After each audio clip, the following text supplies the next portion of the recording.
చూడాలి, మీకు వ్యూస్ రావాలి, లేదు మీకు ఎక్కువ లైక్స్ రావాలి అంటే మారుతుందండి. ఇవాళ కొత్తగా నన్ను డ్యాన్స్ చేయమన్నారు, అంటే మానేయాల్సింది. ఇప్పుడు ఇండస్ట్రీ నుంచి నేను వెళ్ళిపోతున్నాను అని ఆవిడ అన్నారు కదా, అమ్మాయి ప్రవస్తి. మరి ఆ పని ఆ రోజే చేయాల్సింది. నన్ను డ్యాన్స్ చేయమన్నారు, నేను చెయ్యను, నాకు ఇష్టం లేదు, నేను ఎలిమినేట్ అయిపోతున్నానని తను సెల్ఫ్ ఎలిమినేషన్ చేసుకోవాల్సింది ఆ రోజు. అవునా కదా? నేను చేశాను, బలవంతంగా చేశాను, నన్ను బొడ్డు కిందకి చీర కట్టుకోమన్నారు. ఇవన్నీ కూడా కుంటి సాకులండి. ఇంకొకటండి, ప్రొడక్షన్ హౌస్ మారిందో లేదో మనకెందుకండి?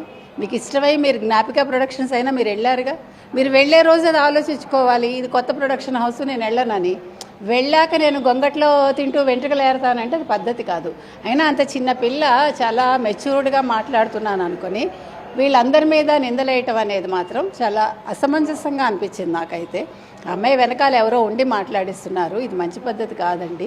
అమ్మాయికి ఇష్టం లేకపోతే చేయటం మానేసి, ఎవరు బలవంతం చేయరు. నేను ఎక్స్పోజ్ చేయను అంటే okay, it's well and good, ఎవడు కాదని అండు. నన్ను ఎక్స్పోజ్ చేయమన్నారు కాబట్టి నేను వెళ్ళిపోతున్నానని చెప్పాలి ఆవిడ.